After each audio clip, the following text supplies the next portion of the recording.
Assalamualaikum warahmatullahi wabarakatuh.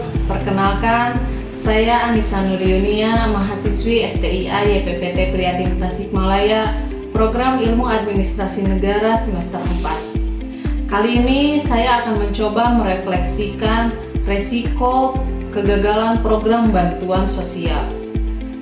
Sebagai seorang perangkat desa, saya setiap hari berhadapan langsung dengan dinamika masyarakat dan kebijakan publik yang menyentuh kehidupan warga paling bawah. Salah satunya yakni program bantuan sosial. Di balik niat baik pemerintah dalam mengentaskan kemiskinan, saya menyaksikan sendiri bagaimana sebuah program yang sudah dirancang dengan baik di tingkat pusat dapat menemui kegagalan di tingkat lokal.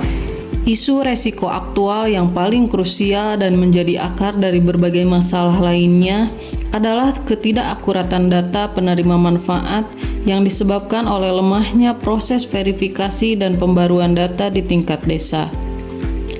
Data terpadu kesejahteraan sosial yang menjadi rujukan utama penyaluran bansos seringkali tidak mencerminkan kondisi real masyarakat di lapangan. Kemiskinan bukanlah kondisi yang statis, ia bergerak dinamis seiring waktu. Ada warga yang dulunya miskin karena anak-anaknya masih kecil dan bersekolah, namun kini anak-anaknya sudah lulus dan bekerja sehingga taraf ekonominya meningkat. Sebaliknya, ada warga yang tiba-tiba terjerembab dalam kemiskinan karena terkena musibah sakit berkepanjangan, gagal panen, atau kehilangan mata pencaharian akibat faktor ekonomi makro. Sayangnya, pembaruan data DTKS tidak berlangsung secara periodik dan responsif terhadap perubahan tersebut.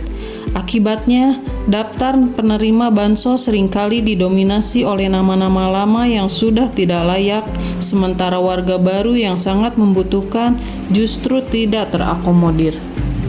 Penyebab lain yang tidak kalah penting adalah keterbatasan sumber daya manusia dan anggaran untuk melakukan verifikasi lapangan secara menyeluruh.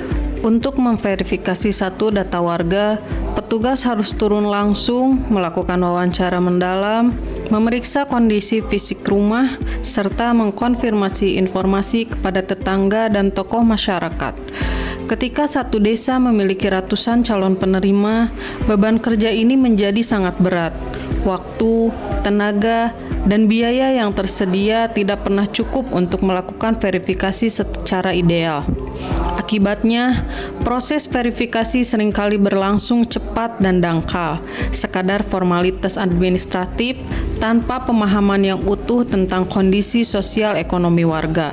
Lebih parah lagi, dalam praktiknya sering muncul unsur subjektivitas dan kepentingan lokal yang mengganggu objektivitas data. Dalam musyawarah desa, tidak jarang terjadi tekanan dari kelompok tertentu atau kecenderungan untuk memprioritaskan kerabat dan pendukung politik. Data yang dihasilkan pun bukan lagi data bersih, melainkan data yang telah terkontaminasi oleh kepentingan-kepentingan sempit yang tidak mencerminkan keadilan sosial. Menyadari besarnya dampak negatif tersebut, saya dan rekan-rekan perangkat desa menyusun strategi mitigasi yang konkret meskipun sederhana. Pertama, kami mengaktifkan peran Ketua RT dan Ketua RW sebagai ujung tombak informasi untuk melaporkan perubahan status kesejahteraan warganya secara berkala. Kedua, memperkuat proses verifikasi dengan melibatkan berbagai pihak secara kolaboratif dan berjenjang. Kami tidak lagi melakukan verifikasi hanya dengan satu orang. Kami membentuk tim yang terdiri dari perangkat desa, pendamping PKH, dan tokoh masyarakat yang memiliki kredibilitas dan integritas. Strategi yang ketiga adalah mengembalikan fungsi musyawarah desa sebagai mekanisme kontrol tertinggi. Kita sebagai perangkat desa dapat menjadi pelaku perubahan yang nyata, yaitu dengan memastikan setiap rupiah bantuan negara bisa sampai kepada tangan-tangan masyarakat yang benar-benar membutuhkan. Saya Anissa Nuryunia, NPM 2435220088, Prodi Ilmu Administrasi Negara semester 4, pamit undur diri. Wassalamualaikum warahmatullahi wabarakatuh.